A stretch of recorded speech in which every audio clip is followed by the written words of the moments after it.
Il est de ces pays qui ne figurent pas en tête des destinations favorites et pourtant ils valent la peine d'être vus. Bien souvent, les préjugés, le climat ou les situations politiques nous retiennent de nous y rendre, ou l'on n'y songe même pas.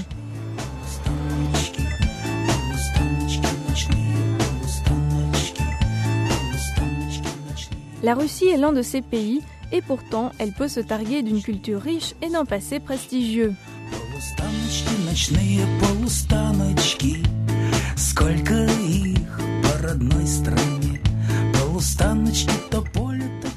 Ce qui est d'autant plus vrai qu'aujourd'hui, c'est-à-dire 10 ans après la chute du mur de Berlin, le gris ne fait plus partie du quotidien russe.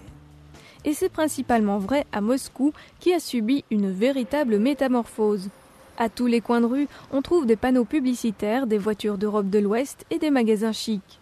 Seules les constructions staliniennes et quelques représentations de l'enclume et du marteau sont les témoins silencieux de l'époque communiste. Et bien que le russe moyen ne roule pas vraiment sur l'or, il semble bien se porter dans ce nouveau monde dans lequel il est libre de dire et de faire ce qu'il veut.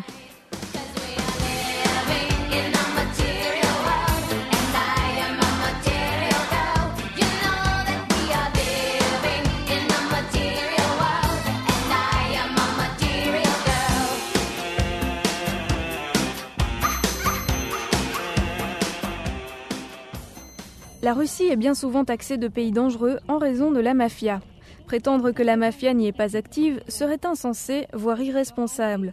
Mais en tant que touriste, on n'est absolument pas confronté au problème. Côté sécurité, il n'y a pas de quoi paniquer. Il y a bien sûr quelques quartiers où il faut éviter de se rendre seul, mais n'est-ce pas là un problème commun à toutes les grandes villes ? Il est vrai que la langue peut s'avérer être un problème. Certaines personnes parlent l'anglais, mais font partie de la minorité.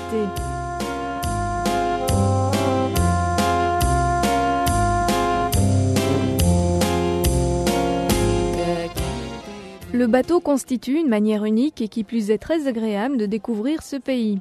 En 12 jours, nous avons parcouru la distance séparant Saint-Pétersbourg de Moscou avec Russie Cruise. La Russie couvre un immense territoire très étendu, et ce voyage nous le confirmera. Notre trajet traverse des régions fort boisées et peu peuplées. L'excursion longue de 1952 km quitte Saint-Pétersbourg pour remonter le lac de Ladoga, dont les 18 000 km² en font le plus grand au monde, jusqu'à la capitale russe, via le lac d'Onega, le lac Blanc, le bassin de Rybinsk, la Volga et finalement le canal de Moscou.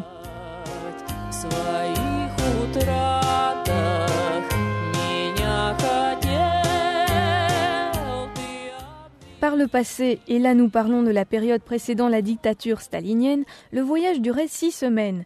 Mais grâce à la construction de 17 écluses, cette durée a été considérablement réduite. Oi, oi, oi, oi.